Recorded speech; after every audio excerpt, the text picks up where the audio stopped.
Student नमस्कार, मैं नीरज कुमार स्वागत करता हूँ आपका यज्ञ विद्या में। बच्चों, अभी हमारी टीम आपके लिए यूपी पुलिस कांस्टेबल भर्ती 2026 से संबंधित क्लासेज लेके आ रही है। इसमें हम लोग हर दिन जनरल स्टडी, हिंदी और मैथ्स की क्लासेस देख रहे हैं। अभी हमारा पढ़ाने का पैटर्न इस तरह की अभी यज्ञ विद्या की तरफ से आप लोगों के लिए प्रीवियस ईयर क्वेश्चन लाया जा रहा है। एक बार प्रीवियस ईयर क्वेश्चन समाप्त होगा, उसके बाद हम लोग मेन सिलेबस पे आ जाएंगे।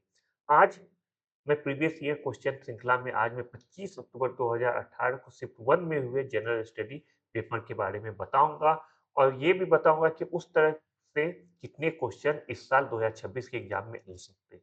तो चलो बच्चे, क्लास शुरू करते हैं। और हमेशा की तरह एक डिस्क्लेमर कि आप लोग पेपर और पेन साथ में लेके बैठा करो। जैसे जैसे मैं क्वेश्चन बताते जाऊंगा, मेरे जवाब देने से पहले आप लोग जवाब लिख लिया करो। एक बार क्लास ओवर होता है, उसके बाद आप लोग चेक करो कि कितने क्वेश्चन का सही जवाब आप लोग दे पाए।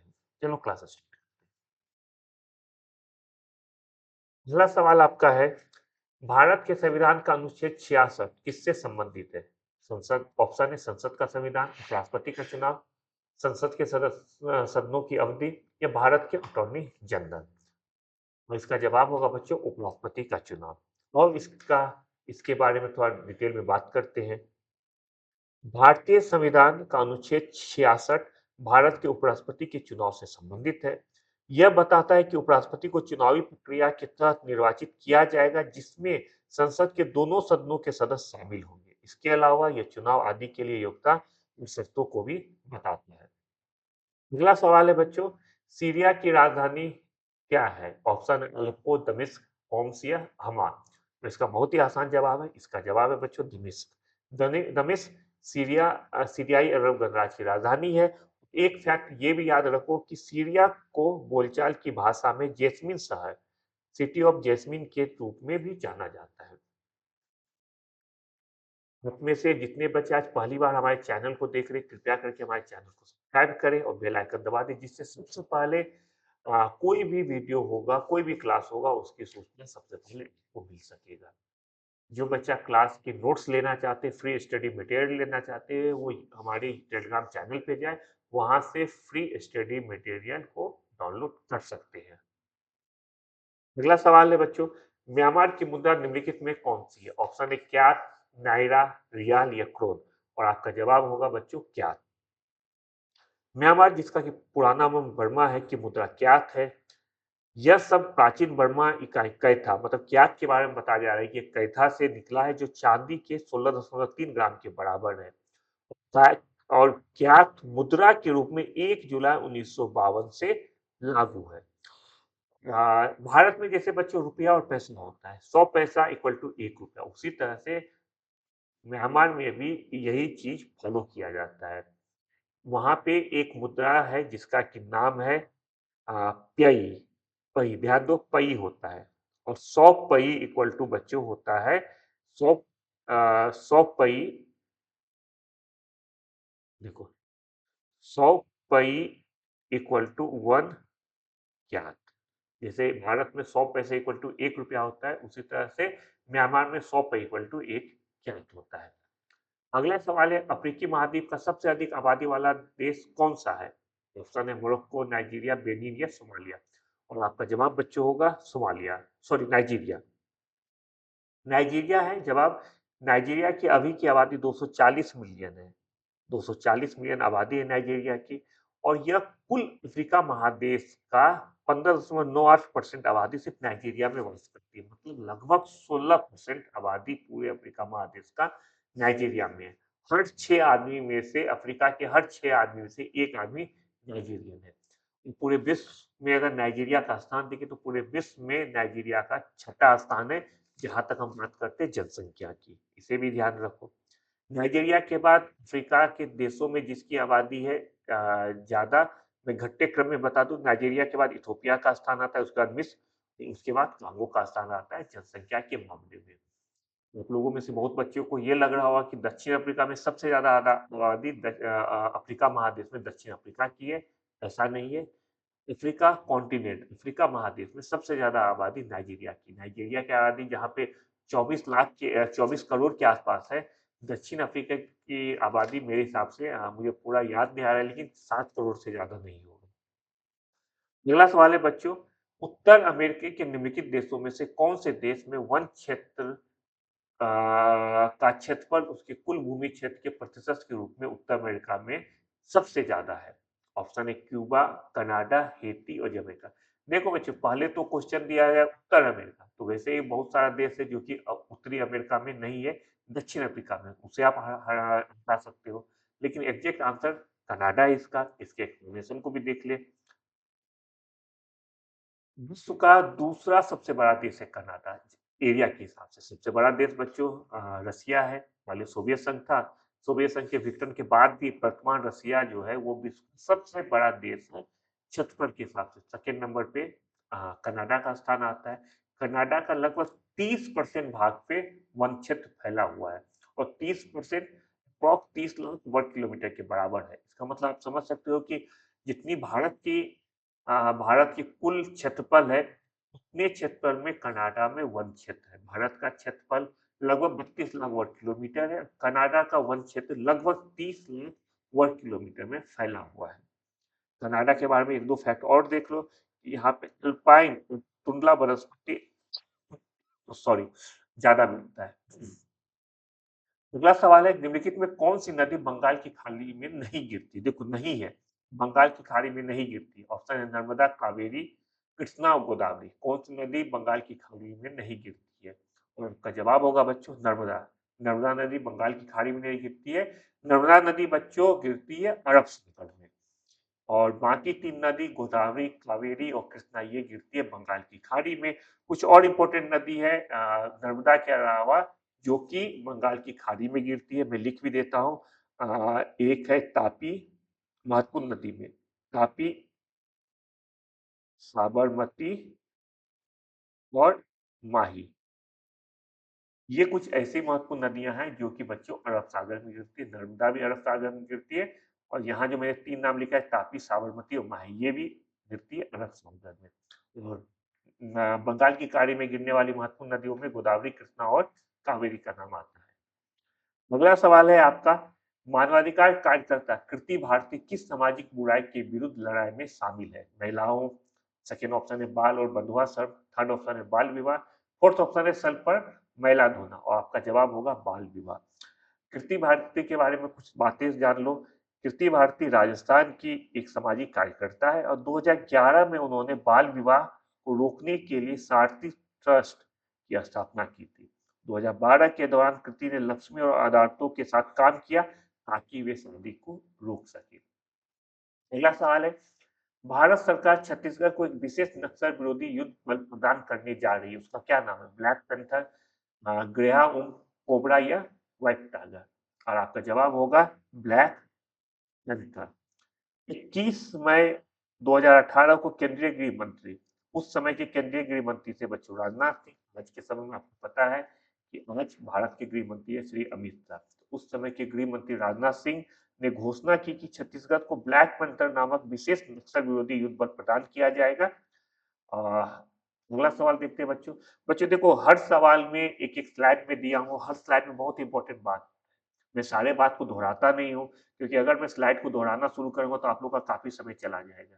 और मेरा मकसद रहता है 30 से 35 मिनट में एक साल के क्वेश्चन को बनाना, पॉइंट को बताना, जिससे कि बच्चे का ज्यादा समय किल ना हो।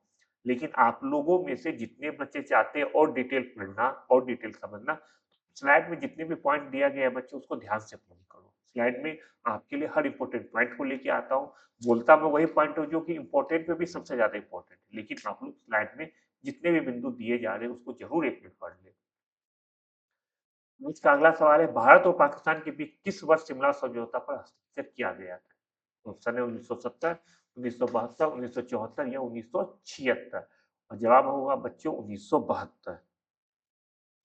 शिमला हिमाचल प्रदेश की राजधानी आपको पता है 2 जुलाई 1972 को अ, भारत और पाकिस्तान के बीच शिमला समझौता पर हस्ताक्षर किया गया था और यह 1971 में जो भारत ने विजय प्राप्त किया था और जिस युद्ध में बांग्लादेश एक स्वतंत्र देश के रूप में बना था, उसके बाद 1972 में शिमला समझौता होता है भारत और पाकिस्तान के बीच। उस समय भारत की प्रधानमंत्री है श्रीमती इंदिरा गांधी, पाकिस्तान के राष्ट्रपति रहते जुल्फिकार अली भुट्टो, उन्होंने साइन किया था।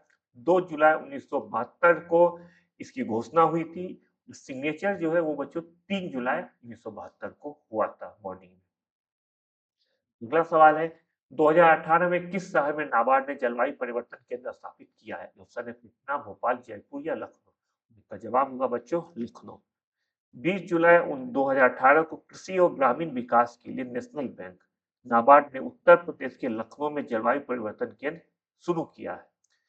यह दक्षिण पूर्व एशिया में अपनी तरह का पहला केंद्र है। इसका उद्देश्य सरकारी, निजी, वित्तीय और गैर सरकारी क्षेत्रों में विभिन्न हितधारकों द्वारा समेकित जलवायु कार्रवाई को तेज करना है।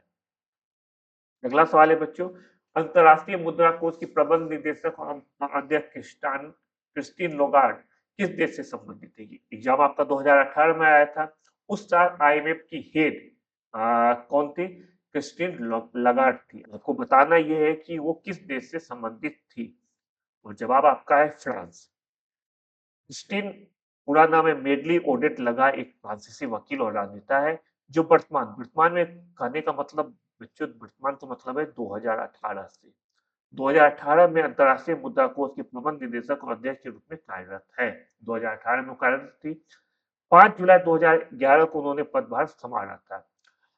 इस समय का मान लो ये क्वेश्चन तो अब नहीं पूछा जाएगा, लेकिन से ये जरूर पूछा जा सकता है कि इस समय कौन हेड है आईएमएफ की, और आईएमएफ की जो हेड है उसका नाम है क्रिस्टलिना जॉर्जिया, जो कि बुल्गारिया की है। बच्चों इंपॉर्टेंट इसलिए है कि क्योंकि इस बार ये भारत के गणतंत्र दिवस में गेस्ट के रूप में भी आई थी।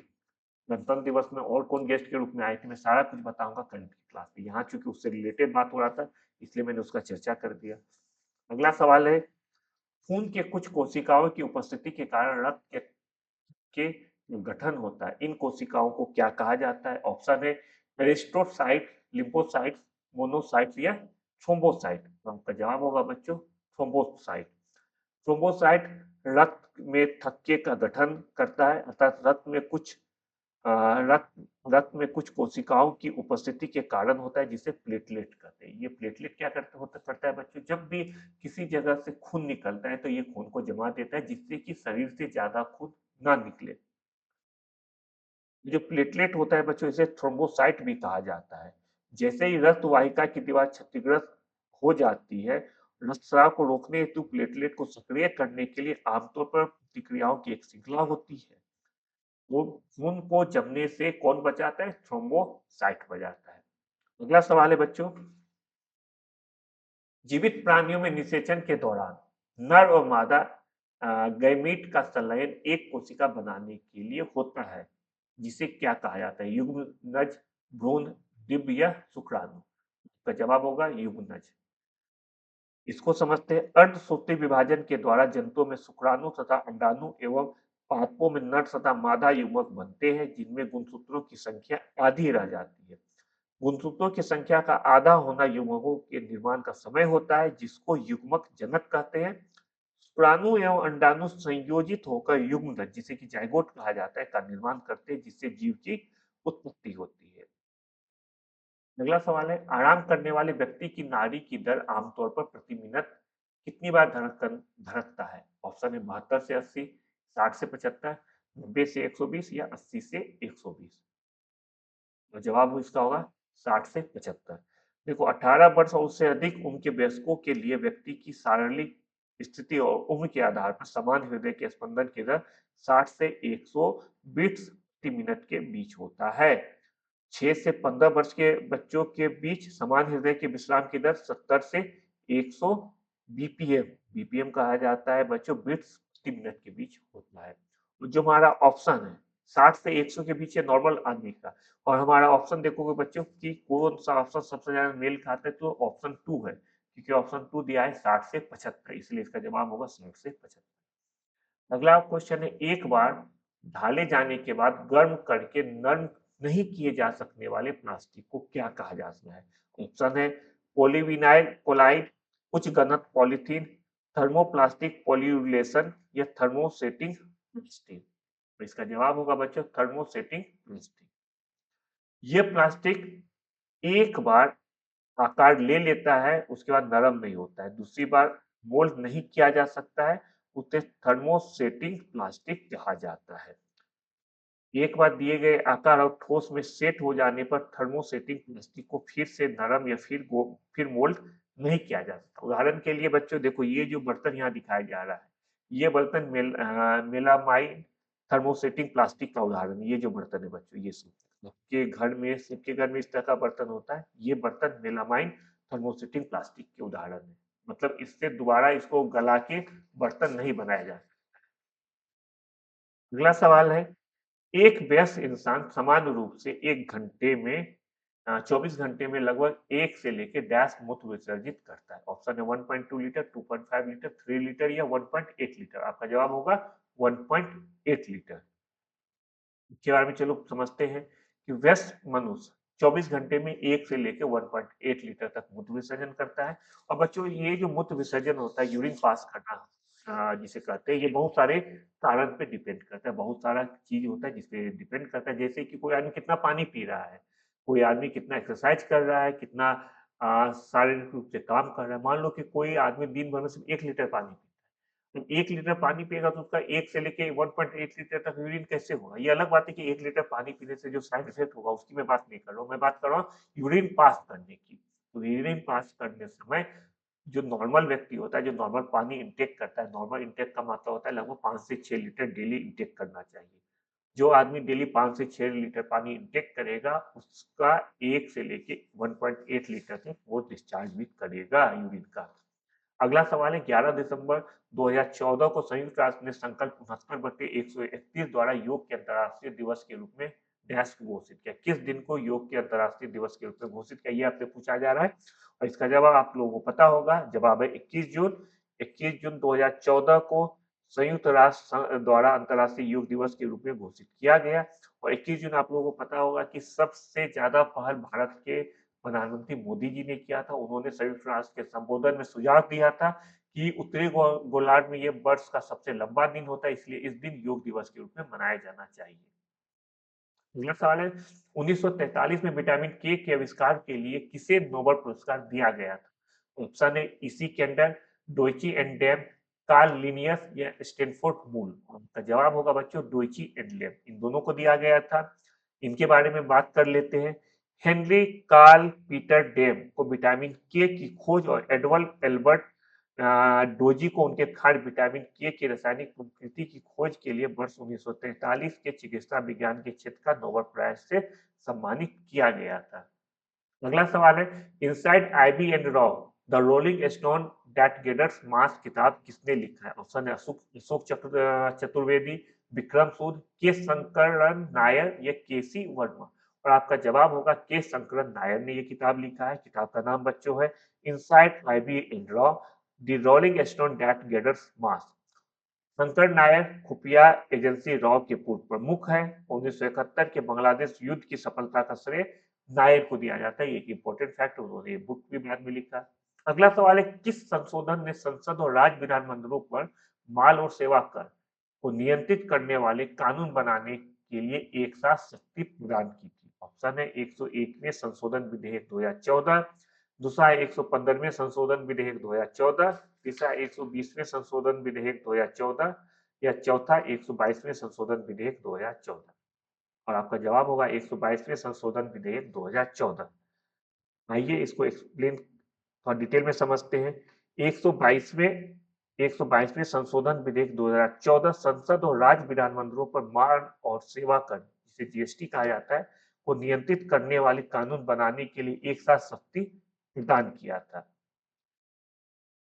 अगला सवाल पे जाने से पहले फिर आपको बता दूं कि जो बच्चा आज पहली बार हमारे चैनल से जुड़ रहा है, कृपया करके हमारे योग विद्या चैनल को सब्सक्राइब करें और बेल आइकन दबा दें, जिससे कि सबसे पहले हमारा वीडियो आपके पास पहुंचे। जो बच्चा इस क्लास का पीडीएफ नोट चाहता है, उनका मैसेज आता है, कॉल भी आता है, तो बच्चे जिसका कॉल आता है, मैसेज आता है, उनको मैं अभी ही बता दूं कि जिनको नोट चाहिए फ्री में नोट्स मिल सकता है, कॉल करने की भी जरूरत नहीं है। फ्री में आप नोट्स प्राप्त कीजिए। उसके लिए क्या करना है, उसके लिए यहाँ पे जो टेलीग्राम चैनल का क्यूआर कोड दिया गया है, उसे स्कैन कीजिए, टेलीग्राम चैनल पे जाइए, वहां पे हर क्लास का नोट आपको फ्री में पीडीएफ के रूप में मिल जाएगा। अगला सवाल है, एक अनधिकृत कंप्यूटर प्रोग्राम एक अधिकृत कार्यक्रम की तरह व्यवहार करता है, जिससे वो वास्तव में क्या कर रहा है उसे छुपाता है। इसे संभवतः क्या करते हैं?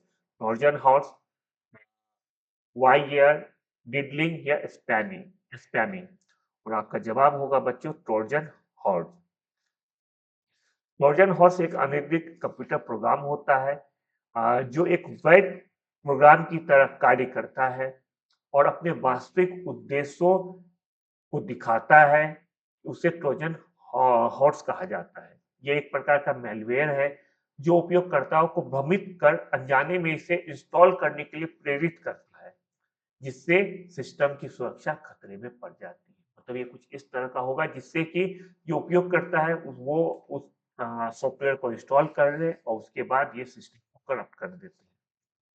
अगला सवाल है जकार्ता एशियाई खेल 2018 में शूटिंग में स्वर्ण पदक जीतने वाले 16 वर्षीय सौरभ चौधरी उत्तर प्रदेश के डैश से संबंधित है। किस जिले से संबंधित है ये पूछा जा रहा है। इलाहाबाद, गोरखपुर, मेरठ या अलीगढ़।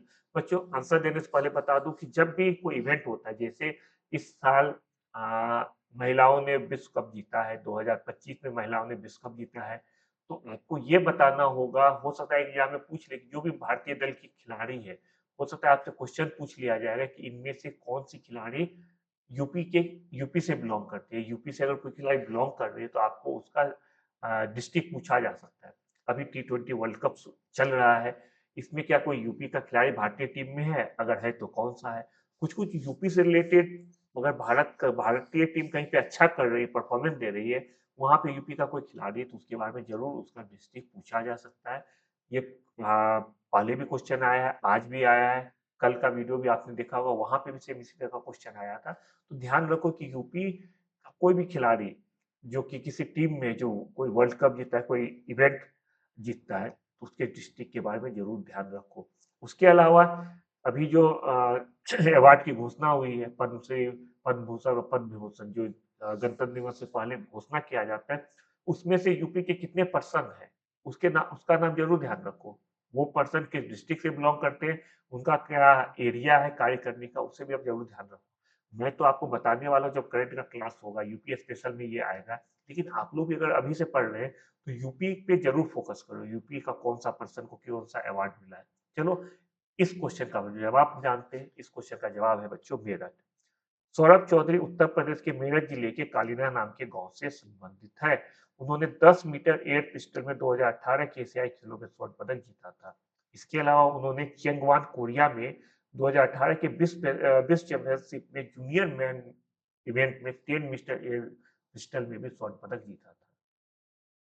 अगला सवाल है, निम्नलिखित में कौन सी नदी यमुना नदी की सहायक नदी नहीं है? बच्चों नहीं को ध्यान दो, नहीं है। कौन सी नदी सहायक नदी नहीं है यमुना की? ऑप्शन है केन, बेतवा, चंबल या कल्याणी। तो केन, बेतवा, चंबल, कल्याणी तो हम लोग जानते हैं कि यमुना की सहायक नदी है, तो एक ही बच जाता है कल्याणी। कल्याणी इसकी सहायक नदी नहीं है। लोगों के लिए मैंने ये देखो यमुना का बता दिया, यमुना है, ये चंबल, ये बेतवा, ये केन। कल्याणी नदी गोमती की सहायक नदी है। अगला सवाल है बच्चों, मृदा जिसमें मुख्य रूप से पोटास की कमी है उत्तर प्रदेश के किस जिले में पाई जाती है? ऑप्शन है जौनपुर, बहराइच, बलरामपुर या गोंडा। जौनपुर, बहराइच, बलरामपुर या गोंडा। और इसका जवाब होगा बच्चों, इसका जवाब है जौनपुर। देखो पोटासियम की कमी, जिसे पोटास की कमी के रूप में भी माना जाता है, पौधों का एक विकार है जो हल्की रेतीली मिट्टी पर सबसे आम होता है। उत्तर प्रदेश राज्य के उत्तर पश्चिम क्षेत्रों की मिट्टी में पोटास की कमी पाई जाती है। पोटास की कमी मेन रूप से किसके डिस्ट्रिक्ट में पाया जाता है? जौनपुर, आजमगढ़ और मऊ। यहाँ पे देखो मैंने आप लोगों के लिए मैप पे बता भी दिया है, ये 3 डिस्ट्रिक्ट है बच्चों। 3 डिस्ट्रिक्ट में पोटास की कमी जमीन में पाया जाता है। जौनपुर है, मऊ है और आजमगढ़ है। उत्तर प्रदेश का निम्नलिखित में कौन सा जिला बुंदेलखंड क्षेत्र का हिस्सा है? चंदौली, औरैया, महोबा या एक। आपको बताना है कि कौन सा एरिया बुंदेलखंड में आता है। जवाब होगा बच्चों महोबा बुंदेलखंड में आता है। उत्तर प्रदेश के बुंदेलखंड क्षेत्र में महोबा, चित्रकूट, झांसी, जालौन, ललितपुर, बांदा और हमीरपुर शामिल है। झांसी डिवीजन के 3 जिले और चित्रकूट डिवीजन के 4 जिले राज्य के बुंदेलखंड जिले से जुड़े हुए हैं। देखो बच्चों आप लोगों के सहायता के लिए मैं पूरे मैप दे दिया हूँ। यूपी का अगर आप रीजनल वाइज डिवीजन करोगे तो ये मुख्य रूप से चार रूप में डिवाइड किया गया। एक है पश्चिमी प्रदेश, बुंदेलखंड, अवध या पूर्वांचल। ये 4 रूप से यूपी को बाँटा गया है। रीजनल डिस्ट्रीब्यूशन ये 4 रूप में किया गया है। थोड़ा छोटा-छोटा लिखा गया है, आप लोग मोबाइल पे भी देखोगे तो थोड़ा ज़ूम करके देख लेना, नहीं तो बहुत छोटा आपको दिखाई नहीं देगा।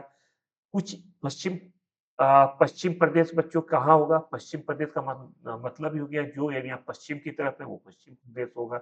ये देखो पश्चिम प्रदेश, ये पश्चिम प्रदेश है। बुंदेलखंड का एरिया, ये बुंदेलखंड का एरिया है। उसके बाद अवध का एरिया, ये अवध का एरिया है। और पूर्वांचल जो पूरब की तरफ है, ये पूर्वांचल कहलाता है। हम लोग से क्वेश्चन पूछा गया है कि कौन सा जिला बुंदेलखंड में शामिल है। तो बुंदेलखंड में बच्चों 7 जिला शामिल है, उसके अलावा कोई भी जिला शामिल नहीं है। मेन रूप से 2 डिवीजन, 2 मंडल शामिल है बुंदेलखंड में। कौन-कौन सा मंडल है? एक है झांसी मंडल और दूसरा है चित्रकूट मंडल। ये दोनों मंडल शामिल है बुंदेलखंड के। झांसी डिवीजन में कौन-कौन से डिस्ट्रिक्ट आते हैं बच्चों? देखो झांसी डिवीजन में आते हैं जालौन, झांसी और ललितपुर। ये 3 हो गया झांसी डिवीजन का। और चित्रकूट डिवीजन में आते बच्चों, ये देखो हमीरपुर, हमीरपुर हो गया, महोबा हो गया, बांदा और चित्रकूट। तो कुल मिला के 60 जिले हैं। अगर ये भी एग्जाम में पूछा जा सकता है कि टोटल कितने डिवीजन आते हैं, तो आपको बताना होगा कि टोटल 2 डिवीजन आते हैं। पूरा मैप आपके सामने, पूरा मैप देने का उद्देश्य बस यही है कि इस बार आपसे बुंदेलखंड पूछा गया, हो सकता है कि अगली बार आपसे पूछ दिया जाए कि अवध प्रदेश में कौन से जिले नहीं आते, क्योंकि जो सटा हुआ जगह रहता है वहां पे हमेशा कंफ्यूजन रहता है। ये देखो, ये अवध प्रदेश है और नीचे में ये है बुंदेलखंड का एरिया, ये बुंदेलखंड का एरिया है, ये अवध का प्रदेश है। तो जहां पे कोई डिस्ट्रिक्ट जैसे जालौन टच हो रहा है तो कंफ्यूजन हमेशा रहेगा कि जालौन बुंदेलखंड में आएगा कि अवध में। तो यहाँ पे यूपी का जो 4 डिवीजन हुआ है, चारों में कौन-कौन सा जिला है, मैप में दिया गया है। इसे बच्चों ध्यान से लगातार देखते रहो। हर दिन 1 से 2 मिनट इसको देखो, तो 1 से 2 मिनट अगर आप लगभग 7 से 10 दिन देखोगे, तो पक्का ये आपको याद हो जाएगा। मैं ज़्यादा नहीं कर रहा हूँ, 2-3 मिनट बस देखा करो। एक बार ओपन कर लो और देख लो कौन-सा जिला किस क्षेत्र में, और देखो 7 से 10 दिन के अंदर आपको जिला भी याद हो जाएगा, सब कुछ याद हो जाएगा। बच्चों कुछ और बताना चाहता हूँ कि यूपी स्पेशल में आपसे बहुत सारा क्वेश्चन पूछा जाता है। मैं तो सारा कुछ मैं कराऊँगा, लेकिन अभी अगर आप मैथ की बात हुई है तो ध्यान से देख लो। आपको क्वेश्चन इस तरह से भी पूछा जा सकता है, देखो यहाँ पे लखनऊ है। मुझसे क्वेश्चन इस तरह से भी पूछा जा सकता है कि कौन-कौन सा जिला लखनऊ को टच करता है? और ऑप्शन जो अगल-बगल के हैं वो भी रहेगा, एक दूसरा दे देगा। तो बहुत ध्यान से यूपी के मैप को देखना है। यूपी के मैप से क्वेश्चन ज़रूर आएगा, ये लिख के ले लो। तुक्का से पक्का आने वाला है। क्वेश्चन ये भी पूछा जा सकता है कि यूपी का कौन-सा जिला उत्तराखंड से टच होता है? यहाँ पे उत्तराखंड है तो पूछ सकता है कौन-सा जिला उत्तराखंड से टच होता है? आपसे पूछा जा सकता है कि कौन-सा जिला नेपाल की बाउंड्री से टच होता है? तो उसको भी आपको ध्यान रखना है कि पीलीभीत से लेके खेड़ी, लखीमपुर खीरी, बाकी जितने एरिया है आपको ध्यान रखना होगा कि कौन-कौन सा एरिया नेपाल पे टच होता है। मोटा-मोटी आप इस मैप को, जो मैं मैप दिया हूँ, इसको बहुत अच्छे से देख लो। इससे आपका 1 से 2 क्वेश्चन जो आने वाला है 100% आएगा ही और आप लोग पक्का सही करोगे। अगला सवाल है बच्चों कि अशोक स्तंभ में उत्कीर्ण किए गए शेर का मुख, जिसे भारत सरकार द्वारा राष्ट्रीय प्रतीक के रूप में अपनाया गया, डैश के संग्रहालय में संरक्षित है। कहाँ पे संरक्षित है? ऑप्शन है कुशीनगर, सारनाथ, कन्नौज या लुम्बिनी। और आपका जवाब होगा सारनाथ। अशोक स्तंभ पर 4 एशियाई शेरों की एक मूर्ति कला स्थित है, जो एक विस्तृत आधार पर स्थित है। अब यह उत्तर प्रदेश के सारनाथ संग्रहालय में संरक्षित है। 4 एशियाई शेर। आप लोगों में से किसी का सवाल हो सकता है कि सर यहाँ पे 3 ही शेर दिख रहा है, 1, 2 और 3, तो 4 शेर कहाँ है? तो 4 शेर बच्चा, चौथा शेर पीछे की तरफ। पीछे आपको दिखेगा नहीं, क्योंकि ये 2D इमेज है, 3D तो है नहीं। ये 2D इमेज है, इसलिए पीछे का चेहरा आपको नहीं दिखेगा शेर का। अगला सवाल है, चंदेल शासन में के दौरान उत्तर प्रदेश का निम्नलिखित में कौन सा क्षेत्र जेजाक भक्ति या जयहोटी के नाम से जाना जाता था? ऑप्शन है अवध, बुंदेलखंड, काशी या दोआब। आपका जवाब होगा बुंदेलखंड। और इसके बारे में कुछ जानते हैं? बुंदेलखंड को पहले जेजाक भक्ति या जेजा प्रांत के नाम से जाना जाता था। चंदेल राजवंशों के शिलालेख के अनुसार यह नाम जेजा से लिया गया था, जो उसके शासक जयशक्ति का उपनाम था। 14वीं शताब्दी के आसपास चंदेलों का स्थान बुंदेलों ने ग्रहण किया और इस क्षेत्र को बुंदेलखंड के नाम से जाना जाने लगा। अगला सवाल है, उत्तर प्रदेश की महिलाओं से संबंधित पहली पत्रिका डैश 1847 में प्रकाशित करने का भी श्रेय जाता है, जिसके संपादक भारतेंदु हरिश्चंद्र थे। और इसका जवाब होगा बच्चों बाल बोधनी। जवाब है बाल बोधनी। और इसके बारे में पढ़ते हैं। भारतेंदु हरिश्चंद्र ने 1 जनवरी 1874 को भारत की पहली नारीवादी पत्रिका बाल मोहिनी का प्रकाशन शुरू किया। और यह प्रकाशन देखो बनारस, ध्यान रखना बनारस, ये भी सवाल पूछा जा सकता है, बनारस से प्रकाशित इस महिला पाठकों के लिए तैयार किया गया था। ये महिला पाठकों को ध्यान में रखकर तैयार किया गया था। कहाँ से तैयार हुआ था बच्चों? बनारस से तैयार हुआ था। किस तारीख को तैयार शुरू किया गया था? 1 जनवरी 1874 को शुरू किया गया था। किसके द्वारा शुरू किया गया? भारतेंदु हरिश्चंद्र के द्वारा शुरू किया गया था। नाम क्या था? बाल मोहिनी नाम था। ये सारा फैक्ट है और सारा फैक्ट को बच्चों इसी तरह आपको याद करना है। अगला सवाल है, प्रसिद्ध सितार वादक नवाब इनायत खां उत्तर प्रदेश के किस जिले से संबंधित थे? ऑप्शन है एटा, इटावा, औरैया या फिरोजाबाद। उनका जवाब होगा बच्चों इटावा। उस्ताद इनायत खां का जन्म उत्तर प्रदेश में संगीतकार के परिवार में हुआ था। उनके पिता इमदाद खान थे, जिन्होंने आगरा के पास एक छोटे से गांव के नाम पर इमाद खानी घराना या इटावा घराना नामक परिवार शैली में सितार और सुरबहार को सिखाने की परंपरा आरंभ की थी। अगला सवाल है, तीसरी बौद्ध परिषद किस शहर में आयोजित की गई थी? थर्ड बौद्ध परिषद कहाँ पे हुआ था? ऑप्शन है यागून, पाटलिपुत्र, वैशाली या राजगीर। तो इसका जवाब होगा बच्चों पाटलिपुत्र। तीसरी बौद्ध संगति लगभग 250 ईसा पूर्व में पाटलिपुत्र में सम्राट अशोक के संरक्षण के तहत आयोजित किया गया था। इसकी अध्यक्षता वयोवृद्ध भिक्षु मोगलीपुत्र ने किया था और परिषद में 1000 भिक्षुओं ने भाग लिया था। बच्चों कुल मिला के 4 बौद्ध संगति हुआ है। हिस्ट्री के क्लास में मैं सब कुछ बताऊंगा कि 1 से 4 तक किसके समय में हुआ है, कहाँ पे हुआ है, उस शासक कौन था और कौन कौन से बौद्ध भिक्षु थे, मैं सब कुछ बताने वाला हूँ। बस कहीं मत जाए, यह वीडियो से जुड़े रहें। जैसे ही हमारा प्रीवियस ईयर क्वेश्चन समाप्त होता है, ए टू जेड में सब कुछ आप लोगों को बताने वाला हूँ। अगला सवाल है, भारतीय रिजर्व बैंक की स्थापना किस वर्ष हुई थी? ऑप्शन 1930, 1935, 1940 या 1945। इसमें जवाब येलो में किया गया, जवाब यही है 1935 में है। भारतीय रिजर्व बैंक भारत का केंद्रीय बैंक है। 1 अप्रैल 1935 को भारतीय रिजर्व बैंक अधिनियम 1934 के तहत इसे स्थापित किया गया था। 15 अगस्त 1947 को भारत की आजादी के बाद आरबीआई को 1 जनवरी 1949 को राष्ट्रीयकृत कर दिया गया था। अगला सवाल है, चेमांचेरी कुन्हीरमन नायर निम्नलिखित में से किस नृत्य से संबंधित है? ऑप्शन है कथकली, मोहिनीअट्टम, भरतनाट्यम या यक्षगान। और जवाब आपका होगा कथकली। चिमाचेरी कुन्हीरामन नायर कथकली से संबंधित एक सिद्ध कथकली कलाकार है। वे काफी पिछले 80 वर्षों से कथकली सीखने और इसे पढ़ाने का कार्य कर रहे हैं। अगला सवाल है, खाद्य और कृषि संगठन कॉर्पोरेट सांख्यिकी डाटाबेस 2016 के अनुसार प्याज के उत्पादन में विश्व स्तर पर भारत की रैंक कौन सी है? प्रथम, द्वितीय, तृतीय या चतुर्थ? बच्चों जिस साल 2018 में आपसे पेपर आया था उस समय इसका जवाब होगा द्वितीय, बिल्कुल। लेकिन अब उस समय कुल मिला के 19 1,94,15,542 टन का उत्पादन किया था भारत ने और दूसरा स्थान लाया था।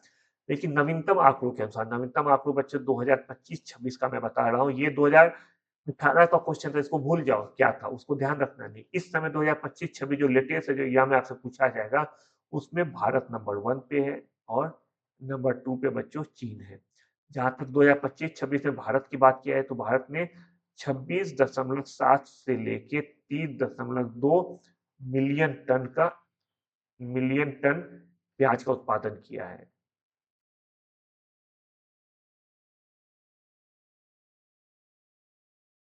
ठीक है बच्चों, सेकेंड नंबर पे अब आ गया है चीन का स्थान।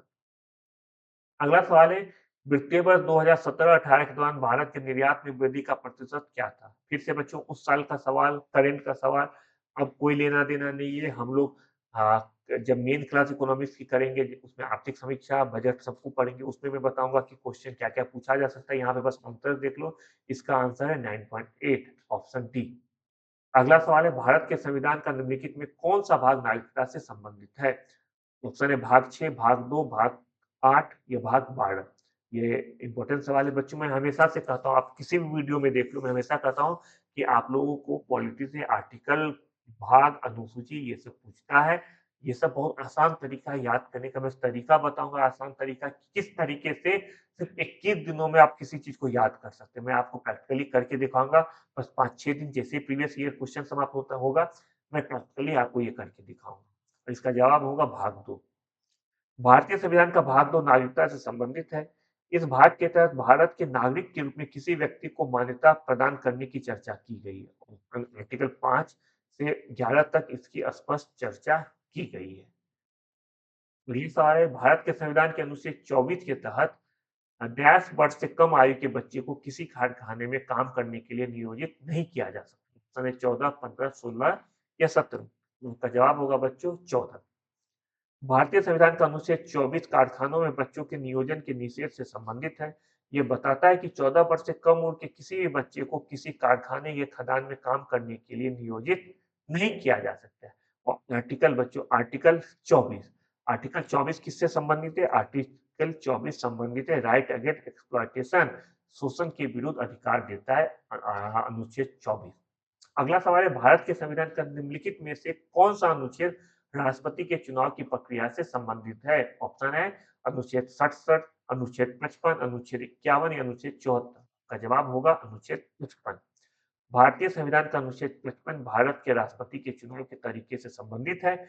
यह बताता है कि राष्ट्रपति के चुनाव को एकल अनुपातिक प्रतिनिधित्व प्रणाली के अनुसार आयोजित किया जाएगा। अगला सवाल है और आज का लास्ट सवाल है, निम्नलिखित में से कौन भारत में पहली लोकसभा के उपसभापति थे? देखो, लोकसभा के सभापति है, लोकसभा के अध्यक्ष नहीं पूछा जा रहा है, लोकसभा के उपसभापति। एक्चुअली अगर टेक्निकली देखा जाए तो लोकसभा का उपसभापति नहीं होता, लोकसभा का उप अध्यक्ष होता है, राज्यसभा का उपसभापति होता है। लेकिन चलो लोकसभा के उपसभापति कौन थे? ऑप्शन है रवि राय, बलिराम भगत, एम अनंत अनंत सैनम अयंगर या जी लक्ष्मण। और आपका जवाब होगा एम अनंत सैन्यम अयंगर। इनका पूरा नाम क्या है? मधुभूषी अनंत सैनम अयंगर लोकसभा के पहले उपसभापति थे। वो 1948 में गणेश वासुदेव मावलंकर जो कि अध्यक्ष थे। पहले अध्यक्ष कौन है बच्चों? गो गणेश वासुदेव मावलंकर के रूप में निर्वाचित होने के बाद इस पद के लिए चुने गए थे। 1956 में मावलंकर की मौत के बाद उन्हें लोकसभा के अध्यक्ष के रूप में निर्वाचित किया गया था। बच्चों, ये हमारा आज का सवाल था। अब आप लोगों में से जो बच्चा चाह रहा है कि आप लोग हमारा फ्री स्टडी मटेरियल डाउनलोड कर ले, तो उसके लिए आप लोगों को टेलीग्राम चैनल पे जाना होगा। यहाँ पे सारा क्यूआर कोड दिख रहा है, टेलीग्राम चैनल का क्यूआर कोड है। यहाँ पे जाके फ्री में स्टडी मटेरियल ले लें। आप लोग व्हाट्सएप पे भी आ सकते हैं, जहाँ पे आप अपने सुझाव दे सकते हैं। हम लोग बहुत जल्द मॉक टेस्ट लेके आने वाले आप लोगों के लिए मॉक टेस्ट लेके आएंगे। वो उसके लिए आपको ये विद्या का ऐप को गूगल प्ले स्टोर से डाउनलोड करना होगा। हाँ, हमारा वेबसाइट है www.edvidya.com। वहाँ पे जाइए, वहाँ पे मॉक टेस्ट दे सकते हैं। सारे सोशल नेटवर्किंग साइट पे हम लोग अवेलेबल है। आप हम लोग से किसी भी माध्यम से जुड़ सकते हैं। अगर बात करना चाहे तो स्क्रीन पे जो नंबर है 8178333895, इस पे कॉल कीजिए और हम लोग से आप जुड़ सकते हैं।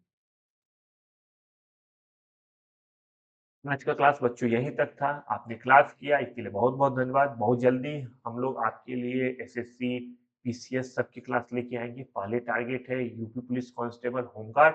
और बच्चों देखो जीएस का क्लास हो रहा है। जीएस के क्लास में जीएस का कोई जाति धर्म नहीं होता है। जीएस हर जगह पूछा जाता है। जीएस आलू की तरह होता है। जैसे आलू हर सब्जी में मिक्स हो जाता है, उसी तरह जीएस ही है। किसी भी एग्जाम में जीएस के बिना आपका काम नहीं चलेगा। तो चाहे एसएससी सीजीएल का एग्जाम दे रहे हैं या पीसीएस का दे रहे हैं, आप लोग इसको भी बहुत ध्यान से पढ़ सकते हैं। अगर आप देखोगे क्लास में तो बहुत सारा फैक्ट हर दिन आपको ऐसा मिलेगा जो आप लोग इससे पहले कभी नहीं देखे थे या सुने थे। तो आप लोग हमारे क्लास से जुड़िए। जो बच्चा आज पहली बार क्लास से जुड़ रहा है वो कृपया करके हमारे चैनल को सब्सक्राइब कीजिए। क्लास आपको फ्री में जाता है, तो आप लोग का ये कर्तव्य है कि आप हमारे चैनल को देखिए, अपने फ्रेंड से शेयर कीजिए। आज का क्लास देखने के लिए एक बार फिर से आपका धन्यवाद। फिर मिलते हैं नए वीडियो में। एक तब तक अपना बहुत अच्छे से ख्याल रखिए। Bye bye.